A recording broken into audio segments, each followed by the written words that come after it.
আবার দেখেন কোনো কোনো মৌলভী সাহেবরা বাস করে যে কোরআনের কতক আয়াত আয়েশার দিকের কাছে ছিল, কিসের লেখা, ছাগল খাইয়ে ফেলাইছে।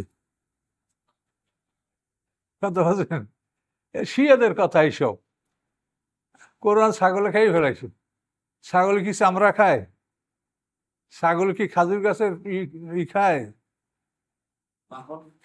খাজুর গাছের যে আবরণটা, যেটার উপরে, যার উপরে কোরআন চামড়া, পাতলা চামড়া, আবরণ, পাথর, হাড্ডির উপরে কোরআন লেখা হয়েছে, কাগজ তো ছিল না। এগুলি কি ছাগলে খায়? আর এটা ছাগলে খাওয়ার বিষয়, যেটা ছাগল খাবে, এটা কত সম্মানিত ব্যাপার। যাদেরকে কাতে বহি করা হয়েছে তারা কত গুরুত্বপূর্ণ ব্যক্তি। এরা কি পাগল যে ছাগলে খাইবে আর কোরআন লিখে ফেলাই রাখছে তারা? এগুলি হলো সব শয়তানের কথা। কত গেলেম গায়েব, হ্যাঁ ছাগলে খাইয়ে ফেলেছে। শয়তান কতভাবে মানুষকে অসহসা দিচ্ছে।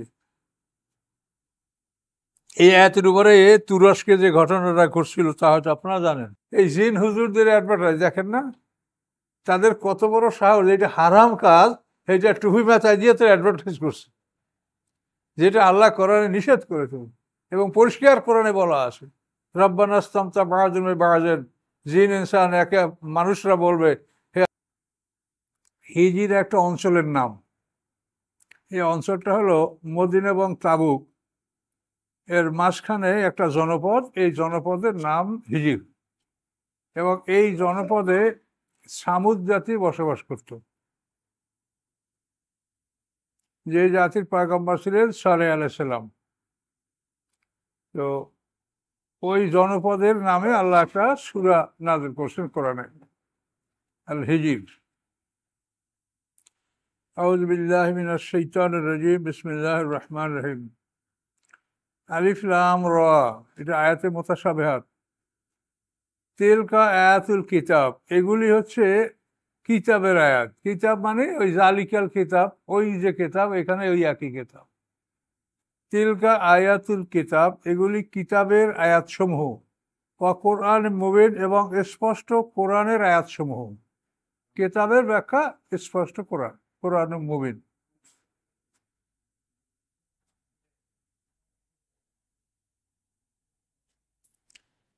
রুবামা ইয়াওয়াদ্দুল্লাযিনা কাফারু লাউ কানু মুসলিমিন। রুবামা শব্দ তো কখনো কখনো, মাঝে মাঝে। ইয়াওয়াদ্দুল্লাযিনা কাফারু, কাফেররা কামনা করবে, লাউ কানু মুসলিমিন, যদি তারা মুসলমান হতো। এরকম মাঝে মাঝে তারা এই আফসোসটা করবে জাহান্নামে বসে। বিশেষ করে জাহান্নাম থেকে যখন গুনাহগার মুমিনদেরকে শাস্তি ভোগ করার পরে বের করে নেওয়া হবে, তখন এইরকম কথাগুলি ওরা বলবে যে হায় যদি আমরা মুসলমান হতাম। দুঃখজনক কথা, যা কিছু হবে আল্লাহ আগেই বলে দিয়েছেন আমাদেরকে, কিন্তু এখন আমরা এগুলি আমলে নিচ্ছি না। তো কাফেররা এটা আফসোস করে বলবে রুবাম, মাঝে মাঝে, কখনো কখনো, যে হায় যদি আমরা মুসলমান হতাম। আল্লাহ বলেন জারহুম, ছেড়ে দেন তাদেরকে, ইয়াকুলু, তারা খাক, ভোগ করুক, ওয়া তামাত্তাউ, এবং উপভোগ করুক। তারা খাক, তারা খাদ্য গ্রহণ করুক, উপভোগ করুক। ওয়ায়ুলহিহিমুল আমালু, এবং অমনোযোগী করে রেখেছে তাদেরকে তাদের মিথ্যা আশা। এই করব, সেই করব, এইটা করবো, সেইটা, কিন্তু দেখা যায় তার আগেই আজরাইল হাজির, করা যাচ্ছে না। কেউই তার মনের সকল আশা পূরণ করে দুনিয়া থেকে বিদায় হতে পারে না। আল্লাহ বলেন তাদেরকে ছেড়ে দাও, হে রাসূল, তাদেরকে ছেড়ে দেন, তারা খাবে, তারা ভোগবিলাস করবে। ওয়ায়ুলহিহিমুল আমালু, এবং অমনোযোগী করে রেখেছে তাদেরকে মিথ্যা আশা। ফাসাউফা ইয়ালামুন, অচিরেই তারা জানতে পারবে যে তাদের পরিণামটা কি। আল্লাহ বলেন ওমা আহলাকনা মিন কারিয়াতিন ইল্লা ওয়ালাহা কিতাবুম মা'লুম, ধ্বংস করি নাই আমি, মানে না, ওমা আহলাকনা, ধ্বংস করি নাই আমি, মেন কারিয়াতেন, কোনো জনপদ, ব্যতীত, লাহা কিতাবুম মা'লুম, যে ছিল তার জন্য লিখিত একটা সময়। মালুম মানে নির্ধারিত, কিতাব মানে লিখিত, অনিবার্য, ফরজ। তাদের জন্য একটা নির্ধারিত সময় লিখিত ছিল। এই সময় ছাড়া আমি কাউকে আগে বা পরে ধ্বংস করি নাই। কাজেই প্রত্যেকটা জাতি ধ্বংসের জন্য একটা সময় আছে। ওমা আহলাকনামেন কারিয়েতেন, আমি ধ্বংস করি নাই কোনো জনপদ ব্যতীত যে লাহা তার জন্য ছিল কি কেতাব মালুম, নির্দিষ্ট একটা সময় লিপিবদ্ধ, নির্দিষ্ট একটা সময় তাদের লেখা ছিল, সেই সময় তাদেরকে আমি ধ্বংস করছি, আগে না পরে না।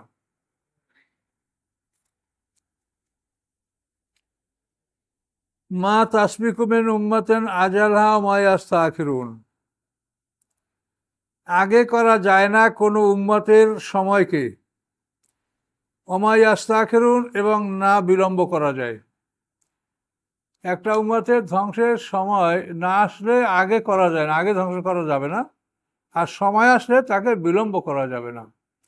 তো মা তাসবিকু, আগে করা যাবে না কোনো উম্মতের নির্ধারিত সময়, অমায়াস্তাখিরুন, এবং বিলম্ব করা যাবে না।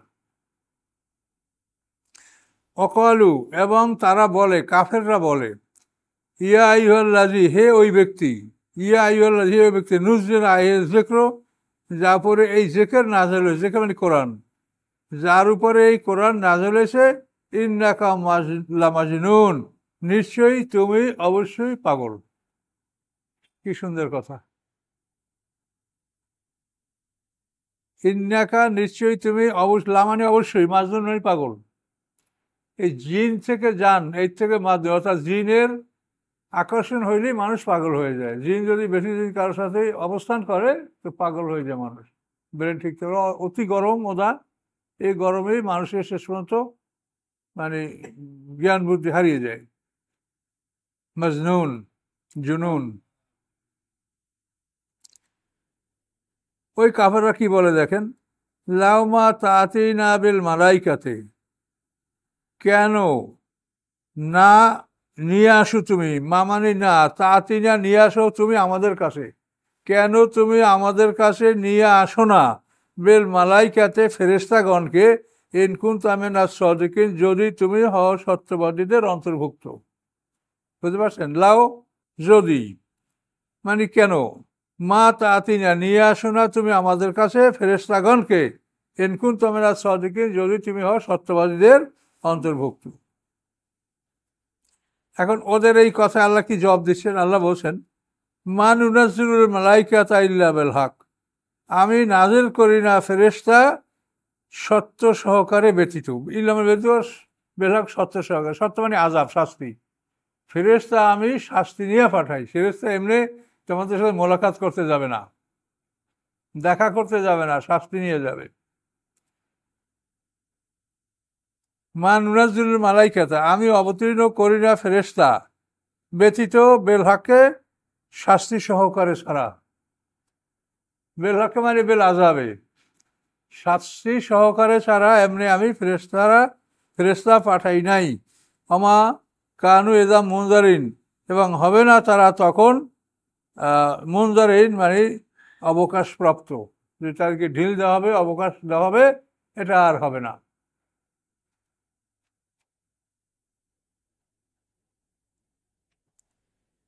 ইন্না নাহনু নাযালনা যিকরা ওয়া ইন্না লাহু লাহাফিজুন, নিশ্চয়ই আমি, এই যে নাহানু বহু বচন, এগুলো সব আল্লাহর সম্মানে। আল্লাহ কিন্তু একাই বলছেন এগুলি আল্লাহর সম্মানে, বা যে কোনো সম্মানিত মানুষের জন্য বহু বচন ব্যবহার করা একটা আরবি ভাষার কালচার, এটা আরবিতে এটা বিধান আছে, অন্য ভাষায় এটা নাই। আল্লাহ বলেন, ইন্না নাহানু, নিশ্চয়ই আমরা, ইন্নাও বহু বচন, নাহানু বহু বচন, নিশ্চয়ই আমরা, আমি আল্লাহ তাআলা, আমি নাযালনা যিকরা, অবতীর্ণ করি এই উপদেশ, ওয়া ইন্না লাহু লাহাফিজুন, এবং নিশ্চয়ই আমি তার রক্ষক। কোরআনের রক্ষক স্বয়ং আল্লাহ তাআলা, এতে কোনো সন্দেহ, আল্লাহ ডাইরেক্ট বলে দিয়েছেন, কোরআনের রক্ষক স্বয়ং আল্লাহ তাআলা। এবং এই কোরআনের রক্ষক আল্লাহর কারণে রসুলদের জীবনীটাও রক্ষা করা প্রয়োজন হয়ে পড়ে। তার কারণ রাসূলের জীবনী হলো কোরআনের বাস্তবতা। কাজেই যারা বলে রাসূলের নামাজ কেমনে জানবো, এটা হলো তাদের একটা গোমরাহী, শয়তানি কথা। রাসূলের জীবনী সংরক্ষিত সেটা এই আয়াতের আওতায় এসে রাখতে হবে। কোরআনকে সংরক্ষণ করলে তাহলে কোরআনের আমলটা তো রাসূলের মধ্যে, তো রাসূলের আমলটাও সংরক্ষণ আল্লাহ করবেন। কাজে এইটা রাসূলদের, সমস্ত রাসূলদের জীবনেই কিন্তু সংরক্ষিত। মুসা আলাইহিস সালাম সম্বন্ধে আপনারা যা জানেন, এটার কোনো ভুল আছে? হাজার হাজার বছর। ইব্রাহিম আলাইহিস সালাম সম্বন্ধে জানেন, আদম আলাইহিস সালাম থেকে সম্বন্ধে জানেন, ভুল আছে? কারণ নবী রাসূলদের জীবনী সংরক্ষণ করা এটা আল্লাহর দায়িত্ব। কাজে এক শ্রেণীর মানুষ এরা রাসূলকে কেমনে খুঁজে পাবে, তা রাসূলকে দেখি নেই, নামাজ পড়বো কেমনে, তুমি যা বোঝো তাই পড়ো। আমি তাদেরকে বলতাম, আপনি যা বোঝেন তাই পড়েন, আত্মীয়তা দোয়ায় কোনো পড়বো কেন? তা আপনি কি পড়বেন পড়েন, দেখেন আপনি কি একটা নামাজ আদায় করতে পারেন, আবিষ্কার করেন আপনি। এগুলি হলো মানে শয়তানের মানে মানে এরা বন্ধু। বারবার আল্লাহ যে কথা বলেছেন যে 40 বার কোরআনে বলছে রাসূলের আনুগত্য করো, রাসূলের আনুগত্য করো। এটা আপনাকে মাথায় ঢোকে না। আপনি রাসূলকে দেখেন যে কেমন করে, রাসূল কে দেখছে? রাসূলকে তো কেউ দেখে নাই। সাহাবীরা কি রাসূলকে দেখছে? তারা তো মুহাম্মদ ইবনে আব্দুল্লাহকে দেখেছে। আর রাসূল তো গায়বে বিশ্বাস যে তার কাছে ওহী আসে, তো রাসূলকে তো কেউ দেখে নাই। এ কথা কিন্তু কঠিন, বুঝতে পারছেন কিনা? হ্যাঁ, রাসূলকে কেউ দেখে নাই, দেখছে মুহাম্মদ ইবনে আব্দুল্লাহকে। আর রাসূল হলো গায়বে বিশ্বাস যে তার কাছে ওহী আসে, ফেরেশতা আসে, এই কোরআন তার কাছে গায়েবে আসতেছে। এটার জন্য তারা মোমেন। কিন্তু রাসূলকে দেখার মানে তার দেহটা দেখা, এ তো কাফেরও দেখছে, মুসলমানরাও দেখছে, তাহলে এতে সবাই দেখছে। তার কাফেররা সাহাবী হলো না কেন? রাসূলকে দেখলে তো মানুষ সাহাবী হয়। না, মানে ইমানের সব বিষয়টাই আবার, শুধু রাসূল না। আল্লাযীনা ইউমিনুনা বিল গায়ব, ওই এক কথাই বলে দেওয়া হচ্ছে, ইমানের সব বিষয়গুলি অদৃশ্য। আবার দেখেন কোন কোন মৌলভী সাহেবরা বাস করে যে কোরআনের কত আয়াত আয়েশার দিকের কাছে ছিল, কিসের লেখা, ছাগল খাইয়ে ফেলাইছে। কথা বলছেন, শিয়াদের কথা এইসব। কোরআন ছাগলে খাইয়ে ফেলাইছে। ছাগল কি চামড়া খায়? ছাগল কি খাজুর গাছের ই খায়? খাজুর গাছের যে আবরণটা, যেটার উপরে, যার উপরে কোরআন চামড়া, পাতলা চামড়া, আবরণ, পাথর, হাড্ডির উপরে কোরআন লেখা হয়েছে, কাগজ তো ছিল না, এগুলি কি ছাগলে খায়? আর এটা ছাগলে খাওয়ার বিষয়, যেটা ছাগল খাবে, এটা কত সম্মানিত ব্যাপার। যাদেরকে কাতে বহি করা হয়েছে তারা কত গুরুত্বপূর্ণ ব্যক্তি। এরা কি পাগল যে ছাগলে খাইবে আর কোরআন লিখে ভালাই রাখছে তারা? এগুলি হলো সব শয়তানের কথা। কত গেলেম গায়েব, হ্যাঁ ছাগলে খাইয়ে ফেলেছে। শয়তান কতভাবে মানুষকে অসহসা দিচ্ছে। এই আয়াতের উপরে তুরস্কে যে ঘটনাটা ঘটছিল তা হয়তো আপনারা জানেন। তুরস্ক তো বহুদিন ধরে জেনারেলদের শাসনেই ছিল। তো এই তুরস্ক, এই জেনারেলদেরই শেষ পালায় অনেক জেনারেলদেরকে বিদায়ের জন্য একটা অনুষ্ঠান করা হয়েছিল। সেই অনুষ্ঠানে সারা পৃথিবীর থেকে বড় বড় জেনারেলদেরকে দাওয়াত করা হয়েছিল। এবং ওই যে ওদের ইজিয়ান সাগর মর্মর, তুরস্কের উত্তরে যে সাগর আছে ইজিয়ান সাগর মর্মর সাগর, এর পারে একটা হলে তাদের জন্য আয়োজন করা হয়েছে, বল ডান্স ইত্যাদি। তো এই বল ডান্স এবং এই সমস্ত হারামি কার্যকলাপ চলতেছিল, শরাব পান করা, নেশা করা। তো এর মধ্যে একজন জেনারেল এক ক্যাপ্টেনকে বলে, এই ক্যাপ্টেন তুমি একটা কোরআন নিয়ে আসো। এখন ক্যাপ্টেন বলে, আমি জেনারেলের আদেশ কেমনি আমি অমান্য করব, আমি কোরআন নিয়ে আসি। এখন কাজে তুমি এটা কি পড়তে পারো? বলে হ্যাঁ পড়তে পারি। অর্থ বোঝো না? তা বুঝি না। তো না বোঝে, এই যে শোনো, এই যে আল্লাহ বলছে ইন্না নাহানু নাজ্জালনা যিকরা ওয়া ইন্না লাহু লাহাফিজুন, আল্লাহ বলছে আমি এই কোরআন নাজিল করছি এবং কোরআনের হেফাজতকারী আমি। তা আমি এখন কোরআনকে ধ্বংস করব, দেখি আল্লাহ কিভাবে হেফাজত করে। তখন এই কোরআনের পাতা সিরিয়া ওই যারা নর্থ তৈরি বর্ণনা করে তাদের পায়ের নিচে ফেলাই দিয়েছিল। তখন ওই ক্যাপ্টেন চিৎকার করে দৌড় দিয়েছে যে আমি এখানে থাকবো না। ওখান যে দৌড়ি বাইর হয়ে গেছিল, এরপরেই মুহূর্তের মধ্যে ওই জায়গাটা এমন এক ভূমিকম্প, একেবারে সমুদ্রের তলে সব ধসে গেছে। এই খবরটা আর অনেকদিন গায়েব আছে, কিন্তু পরে স্যাটেলাইটে তো সব ধরা পড়ে খবরগুলো পৃথিবীর, যে আকাশ না তারার মতো ধীরে ধীরে ওগুলো স্যাটেলাইট। ওগুলো সব সারা পৃথিবীর খবর সংগ্রহ করে। দেখবেন অন্ধকার আকাশে তারকার মতো ধীরে ধীরে চলতে, মনে হয় তারকা হাঁটে, কিন্তু না। তো এই শেষ পর্যন্ত এই বিষয়টা প্রকাশ পেয়ে গেছে যে কোরআনকে ধ্বংস করার জন্য সেই জেনারেল চ্যালেঞ্জ করছিল, আল্লাহর সাথে সাথে ফলাফল দেখাই দিয়েছে। এটা তো মানে এই শতাব্দীর ব্যাপার।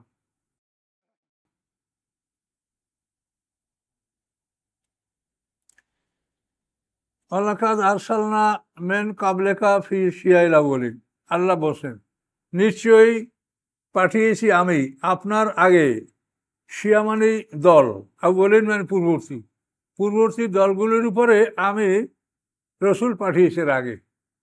কি বলতে পারছেন?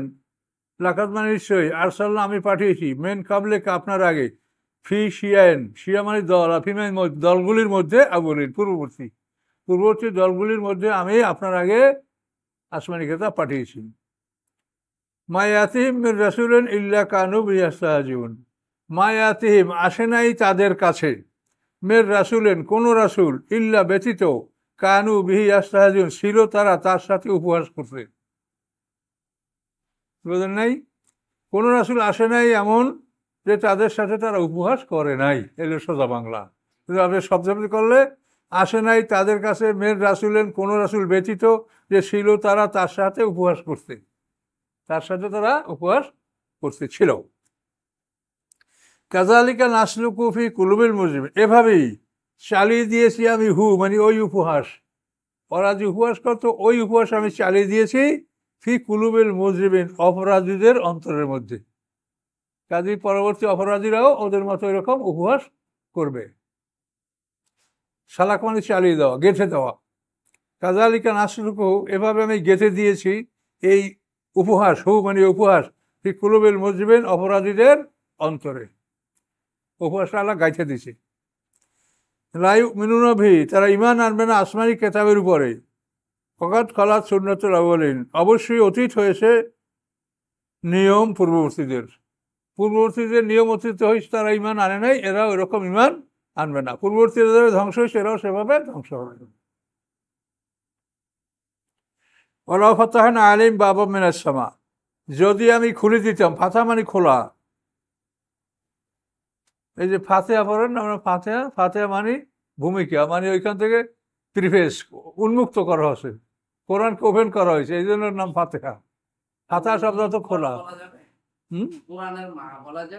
হ্যাঁ, ফাতিহা উম্মুল কোরআন বলা হয়েছে কোরআনে, কোরআনে ফাতিহা উম্মুল কোরআন বলা হয়।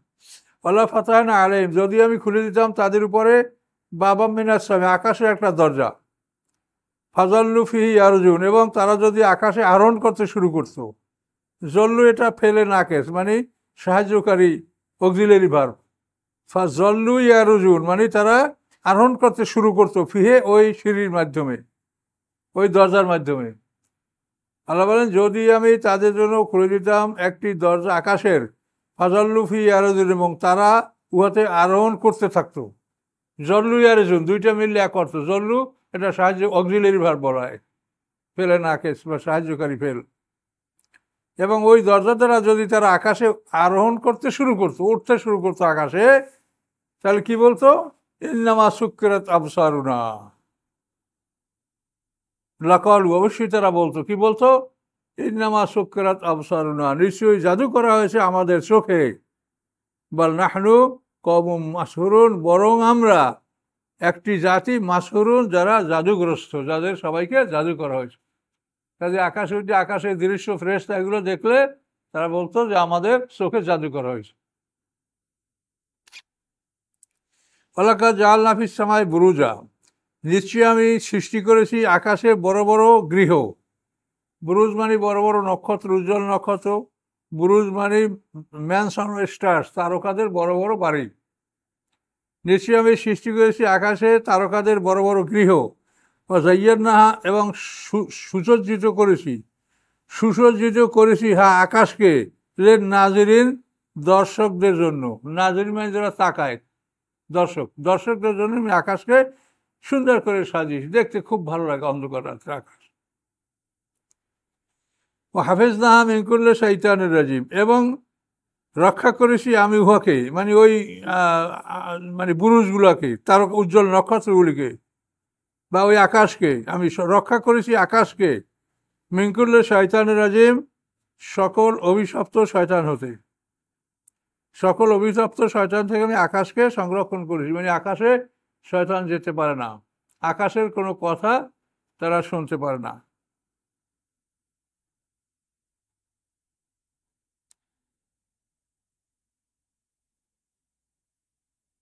এই সর্বনাম তো আকাশ বোঝানো হয়েছে। সকল অভিশপ্ত শয়তান থেকে আমি আকাশকে রক্ষা করেছি। হ্যাঁ, তবু ইল্লা ব্যতীত মান ইস্তারাকার সামা, ইস্তারাকা মানে যে চুরি করে, সামা মানে শ্রবণ, যে শ্রবণ চুরি করে, মানে ওরা তো হাওয়ায় চলতে পারে, দ্রুত চলতে পারে, তো ফেরেশতারা আল্লাহর সাথে যে কথোপকথন করে, এই কথাগুলি চুরি করতে ওরা যায়। তো যাইয়া ওই শো করে একটা ঘুরে দিল যে যাতে কিছু শুনিয়া ফাঁকে আসতে পারে, এরকম, সেটাকে বলে শ্রবণ চুরি করা। ইল্লা মানুষ তারাকার সামা, হ্যাঁ ব্যতীত সে যে শ্রবণ চুরি করে, মানে চুরি করে কিছু শুনে ফেলে, যদি ফেলে আতবাহু শাহাবু মুবিন, পশ্চাৎ গমন করে একটি উজ্জ্বল নক্ষত্র, একটা উজ্জ্বল নক্ষত্র তার পশ্চাৎ গমন করে, তার পিছনে ধাওয়া করে, করে ওকে মারে, তো ওরে মারিয়ে জখম করে, কোনো সময় মরে যায়, কোনো সময় পঙ্গু হয়ে যায়, এভাবে করে। আর যদি ফিরে আসতে পারে তো গণকদের কাছে ওইটা বলে দেয়, গণকরা ওই একটার সাথে 100টা মিশাইয়া তা ভবিষ্যৎবাণী করে। এলো শয়তান এবং জিনদের পরস্পর সহজে এই কাজ, এবং দুনিয়ার দ্বারা মানুষকে মুশরিক বানানো হয়। এই জিন হুজুরদের অ্যাডভার্টাইজ দেখেন না, তাদের কত বড় সাহস, এটা হারাম কাজ, এটা টুপি মাথায় দিয়ে তো অ্যাডভার্টাইজ করছে, যেটা আল্লাহ কোরআনে নিষেধ করেছে, এবং পরিষ্কার কোরআনে বলা আছে রব্বানা ইসতামতা বা'যুনা বিবা'যিন, জিন ইনসান একে, মানুষরা বলবে হে আল্লাহ, আমরা এই জিনদের মাধ্যমে আমরা একে অপরের মানে উপকৃত হয়েছি, এদের মাধ্যমে আমরা একে অপরে উপকৃত হয়েছি, আমরা পরস্পর উপকৃত হয়েছি। মানে জিনের রুগী বানায়, আবার ওই জিনের দোয়ায় এই রুগী ভালো হয়। কথা বলতে, জিনের রোগী বানিয়ে পিসিএমের কাছে পাঠায়, কেন ডাক্তারে ধরা পড়ে না কিছু। যিনি একটা লোকের হাত পাও ব্যাখ্যা করিয়ে ফেলাইছে, চোখ বন্ধ করছে, কথা বন্ধ করছে সাময়িক, এখন ডাক্তারে পরীক্ষা করে কিছু নাই, তখন কি করবে, তখন হুজুরের কাছে যায়, হুজুরে একটা ফুদেছে আর ভালো হয়ে গেছে। এখন এই তো হুজুরে ছাগল দাও, গরু দাও, উট দাও, কি দেবা, হুজুরের এত বড় ডাক্তারে কিছু করতে পারে নাই। এখন এই হুজুরে লাভবান হইলো কার কারণে? এই শয়তানের কারণে। শয়তানের রোগী বানায় এবং শয়তানের দোয়ায় এই রোগ ভালো হয়। এগুলি দ্বারা পৃথিবীতে কোটি হাজার হাজার কোটি টাকার ব্যবসা চলছে, কথা বলতে পারছেন। আর মানুষেরা বলে হুজুরের এগুলো কেরামত। এই শয়তানের মাধ্যমে এরা এরকম কিছু গোপন খবরাখবর, মনে করেন আপনার একটা গরু চুরি হয়ে গেছে, জিনেরা তো সব জায়গায় চলাফেরা করে, সব কিছু দেখে, ওরা দেখেছে যে গরুটা কোথায় গেছে, এটা পিসাবকে বলে দিল হুজুর অমুকের গরু অমুক জায়গায়, কিন্তু আপনি কোথাও গরু খুঁজে পায় না। পিসাবের কাছে গেছেন, সে একটু চোখ বুঝে বলে হ্যাঁ গরু তোমার ওইখানে আছে। আরে আল্লাহ, হুজুরের কাশবো খোলা, জিনে দেখছে যে গরুটা কোথায় গেছে। এখন ওই জিনে বলে যেতে পারবে, এর তো জিনের সাথে এই মানুষের সাথে সম্পর্ক, মানুষ জিন মানুষ শয়তান একে অপরের সাথে সম্পর্ক। এখন এই গরু চুরি হয়ে গেছে, এটা ওই শয়তান জিনে দেখা মানব যে শয়তান, মানে আমাকে হুজুর এর কাছে এটা বলে দিল। তা আপনি গরু খুঁজে পায় না, কিন্তু পিসের কাছে যাইয়া যখন হাদিয়া তো হতেন, হুজুরে তোমার গরু অমুক জায়গায়, তখন বলতেন কি হুজুর ওই আল্লাহ। এইভাবে অলি আল্লাহ সাজিয়ে তারা পৃথিবীতে কোটি কোটি টাকা আয় করে। আমরা তো বোকা মানুষ, আমরা যদি বলি যে আমার কথা শোনে না, যার কারণে আমরা তো ওই ভাষণ বেশভূষা আমরা ধারণ করি না, এই জন্য আমাকে মনে করে যে এরা কামেল না, কামেল হয়েছে ওরা। এই পৃথিবী এই ব্যবসা বাণিজ্য যেভাবে চলছে, আর কি করবেন, মানুষ বোকা, পরকালে এরা মার খাবে, এগুলো শিরক পর্যায়ের গুনাহ, এগুলো আল্লাহ বলে দিয়েছেন সব কোরআনে, আমরা কোথায় পাইছি। ইল্লা মানুষ তারা কাসামা, যারা শ্রবণ চুরি করে, আতবাহু তার পিছনে পশ্চাৎ গমন করে, শেহাবু মুবিন, শেহাব মানে মানে অগ্নিশিখা, মুভির মানে স্পষ্ট, অগ্নিশিখাটা এটা তারকার সাথে থাকে, এটাকে মেজাইল বলা হয়, ক্ষেপণাস্ত্র। এই ক্ষেপণাস্ত্র কথাটা এখান থেকে আসছে। অন্য জায়গায় আছে রুজুম আল্লাহ শায়াতিন, এই রুজুম শব্দ অর্থ হলো মেজাইল, আর এখানে বলা হয়েছে শেহাব মানে উজ্জ্বল নক্ষত্র, শেহাবু মুমিন উজ্জ্বল তারকা।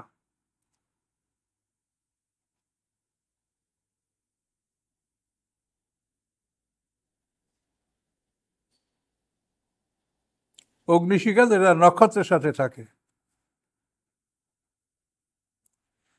ওয়াল আরদা মাদাদনাহা, এবং পৃথিবী আমি উহাকে বিস্তার করেছি। ও আলকাইনা ফিয়া রাওয়াসিয়া, এবং স্থাপন করেছি উহাতে পাহাড়সমূহ। ও আম্বাতনা ফিয়া মিনকুল্লে সাহিব মাউজুন, এবং উৎপাদন করি আমি ওই পৃথিবীর মধ্যে প্রত্যেক জিনিস পরিমাণ মতো।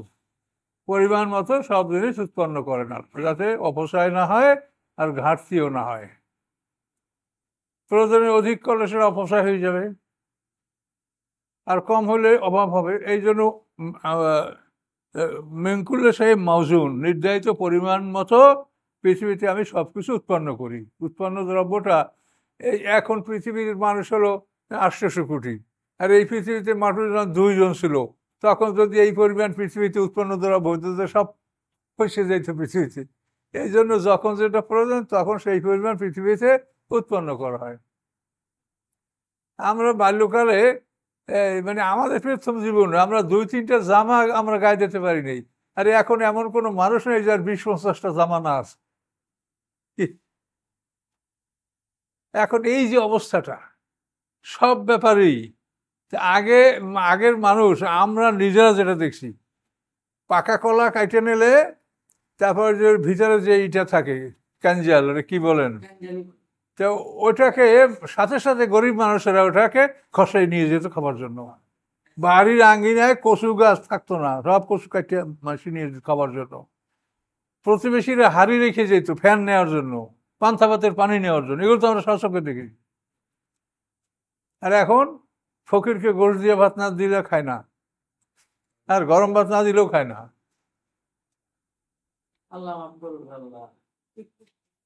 করে পৃথিবীতে। তো অলকাইনে ফের অম্বাতনা, এবং উৎপন্ন করি ফিয়া পৃথিবীতে মিনকুলের সেই সকল বস্তু মাউজুন পরিমাণ মতো। জাআলনা লাকুম ফিয়া মাআইশা, এবং করেছি আমি তোমাদের জন্য ফিহা ওই পৃথিবীর মধ্যে জীবন উপকরণ। জীবন উপকরণ অর্থাৎ জীবনের জন্য যা লাগে সব।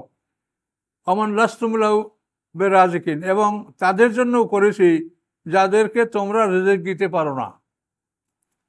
সমুদ্রের মাছকে কে খাওয়ায়, আকাশের পাখিদেরকে কে খাওয়ায়, বন জঙ্গলের পশুদেরকে কে খাওয়ায়, আমরা পারি? আল্লাহ বলেন লাস্তুম লাহু বেরাজিকিন, যাদেরকে লাস্তুম মানে নও তোমরা, লাহু তার জন্য, রাজিকিন খাদ্যদানকারী, অর্থাৎ তোমরা তাদেরকে খাদ্য দান করতে পারো না, আমি তাদেরও খাদ্য দান করি। অয়মেন সাইয়েন, এর মানে না, ইল্লা আছে না, ইল্লা থাকলে এনের অর্থ না হবে। ওয়ামেন সাইয়েন ইল্লা, নাই কোনো বস্তু ব্যতীত, এন্দানা খাজাইনু, যে আমার কাছে তার ভান্ডার। পানি বলো, মাটি বলো, ফল বলো, মূল বলো, মিঠা বলো, টক বলো, যা বলো, আল্লাহ বলেন এমন কিছু বস্তু নাই, বরং তার খাজাইনু, ইন্দানা, ইন্দানা আমার নিকটে, খাজাইনু তার ভান্ডার। আমার নুনাজুলিল্লাহ কাদের মালুম, এবং আমি অবতীর্ণ করি না নির্ধারিত পরিমাণ ছাড়া। নির্ধারিত পরিমাণে এটা নাজিল করি, পৃথিবীর আমার সৃষ্টির জন্য যেটা দরকার সেই পরিমাণ আমরা আল্লাহ আমি নাজিল করি। তো যা প্রয়োজন সেই পরিমাণ আল্লাহ নাজিল করছে, তারপর পৃথিবীর কোটি কোটি মানুষ অনাহারে থাকে কেন? এইটা জব না দিয়া কেউ ভেসতে যাওয়ার আশা করবেন না। আল্লাহ বলছে যে পৃথিবীতে যা প্রয়োজন আমি তা নাজিল করেছি, তারপর মানুষ অনাহারে থাকে কেন, এর জব দেন। আল্লাহরা প্রশ্ন করবে। এই জন্য তো এই আড়াইতাল্লা যদি কে বলছে, আড়াইতাল্লা জীবন ফাজালিকাল্লাদি ইয়াতিমকে ধমক দেয়, ওলা ইয়াহুদ্দু আলা তোয়ামেল মিসকিন। কেন পৃথিবীর মানুষ অনাহারে মরবে বলেন? আল্লাহ পাঠায় নাই? আপনারা খাইয়ে খাইয়া সব নদীতে ঢালেন খাবার অর্ধেক, আর ওদিকে মানুষ না খাইয়ে মরছে। খান কত সময় খাবেন, সময় ফুরেই যাবে এক সময়। কথা বুঝতে পারছেন? অমুক দোয়া পড়লে ভেসতে দেবেন, আপনি আকাম করবেন আর দোয়া পড়বেন, ভেসতে চলে যাবেন, দরজা খুলে দেবে। এই বেকুব মৌলবীদের কথা শুনলে আমার খুবই খারাপ লাগে।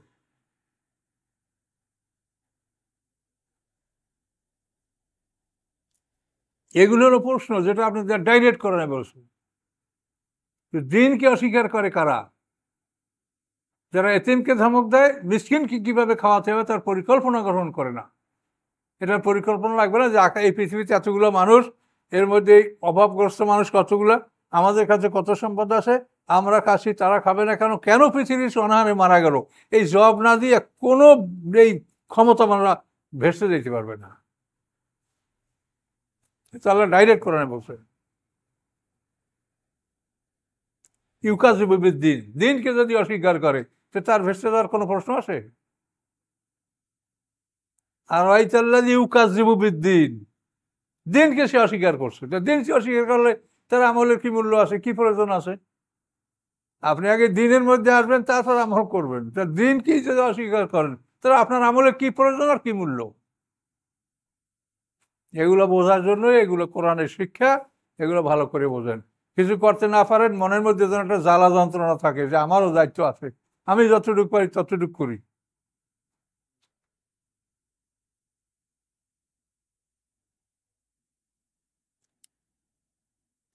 ও আরসালনা রিয়াহা লাওয়াকেহা, প্রেরণ করি আমি বাতাস। এই রিয়াহা বহু বচন, রিহুন এক বচন।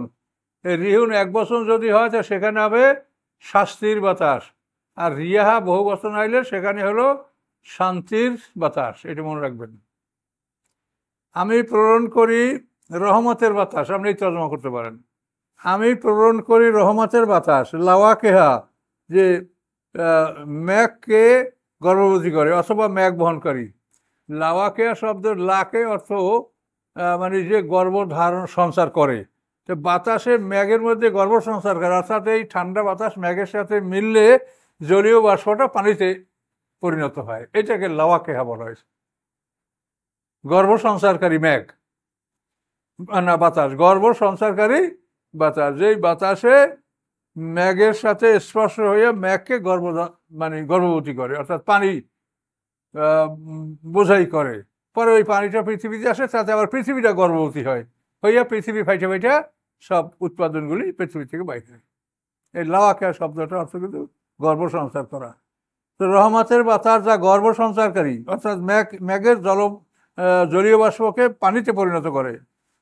আনজালনা মিনাস সামাই মা, অথবা আমি বর্ষায় আকাশ থেকে পানি, অর্থাৎ এই জলীয় বাষ্পটা পানিতে পরিণত হলে আকাশ থেকে পানি বর্ষিত হয়। আসকাইনা কুমুহু, অথবা আমি পান করাই তোমাদের কই পানি, তোমাদের কই পানি আমি পান করাই। আমান্তুম লহুবে খাজিন, নও তোমরা উহাকে গোলাজাতকারী, তোমরা ওই পানিটাকে গোলাজাত করে রাখতে পারো না, আমি নাজেল করি তার থেকেই তোমরা খাও।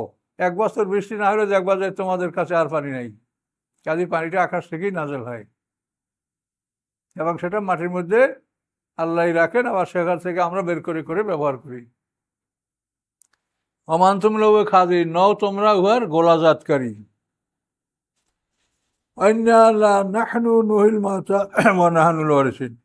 আল্লাহ, নিশ্চয়ই আমি জীবিত করি মৃতকে, না নুহি ও নমিত, নিশ্চয়ই আমি জীবিত করি ও নমিত এবং মৃত্যু দান করি। নিশ্চয়ই আমি জীবন দান করি, নিশ্চয়ই আমি মৃত্যু দান করি। ও নাহানুল ওয়ারিসুন, এবং আমি প্রকৃত উত্তরাধিকারী। তুমি আসো, তুমি ছেলে আছো, তোমার ছেলে থাকবে না, নাতি যাও, তোমার শেষ পর্যন্ত কে থাকবে? আল্লাহ, আমি শেষ পর্যন্ত উত্তরাধিকারী। ওয়ালাকাদ আলিমনাল মুস্তাকদিমিনা মিনকুম ওয়ালাকাদ আলিমনাল মুস্তাখিরিন, নিশ্চয়ই আমি জানি যারা অতীত হয়ে গেছে, যারা চলে গেছে আগে তোমাদের মধ্যে হতে। ওয়ালাকাদ আলিমনা, এবং নিশ্চয়ই আমি জানি মুস্তাখিরিন, যারা পরবর্তীতে আসছে। তাহলে যারা চলে গেছে বলতে যারা মারা গেছে, এটাই সবচেয়ে সোজা তর্জমা, এটার অনেক তর্জমা হয়। তো আল্লাহ বলেন আমি জানি তাদেরকে তোমাদের মধ্যে হতে যারা মারা গেছে, আর মুস্তাখিরিন যারা এখনো অপেক্ষমান আছে। এই দুইটা সোজা। আর যদি মুস্তাকদিমিন মানে আগের কাতার, মুস্তাখিরিন পিছের কাতার, এ তর্জমা আপনি করতে পারেন। মানে আয়াতে সবগুলোই বোঝা যায়, কিন্তু প্রকৃত অর্থ যেটা আমি বলছি এটা সবচাইতে সহজ এবং সবচাইতেই যুক্তিসঙ্গত। যে আল্লাহ জানেন যারা মারা গেছে এবং যারা জানেন যাদেরকে যারা আছে। আর না হলে তোমাদের আগের পরের, আগের মানে কোন সীমা আপনি বলবেন, কোন জায়গা থেকে সীমানা দিবেন, এটা সমস্যা। যদি বলেন আগের এবং পরের, তাহলে কোন জায়গা থেকে সীমানা দিবেন? কাজে এই জন্য যদি বলেন যে মারা গেছে যারা এবং জীবিত আছে যারা, তাহলে কিন্তু আর আপনার কোনো জটিলতা নেই, এগুলো বুঝতে হবে।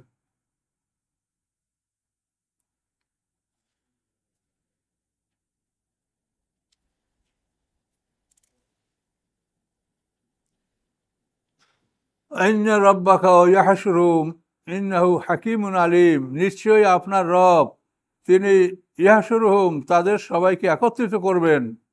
হাসারা মানে জমা করা, এর থেকে রোজে মাহাসার, একত্রিত হওয়ার দিন। ওয়াইন্না রাব্বাকা ইয়াহশুরুহুম, নিশ্চয়ই আপনার রব হুয়া তিনি ইয়াহশুরুহুম তাদের সবাইকে একত্রিত করবেন। ইন্নাহু হাকীমুন আলীম, তিনি মহাকৌশলী মহাজ্ঞানী। এ বন্ধু নাকি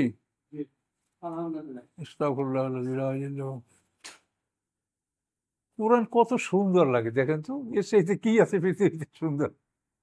আমরা পড়তে পড়তে বুড়ো হয়ে গেছি, তারপর পড়তে লাগলেই ভালো লাগে।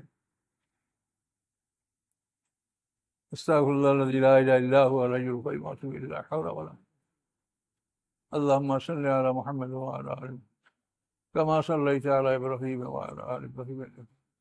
اللهم بارك على محمد وعلى آل محمد. اللهم آمين. ربنا تقبل منا إنك أنت السميع العليم وتب علينا إنك أنت التواب الرحيم. ربنا لا تزغ قلوبنا بعد إذ هديتنا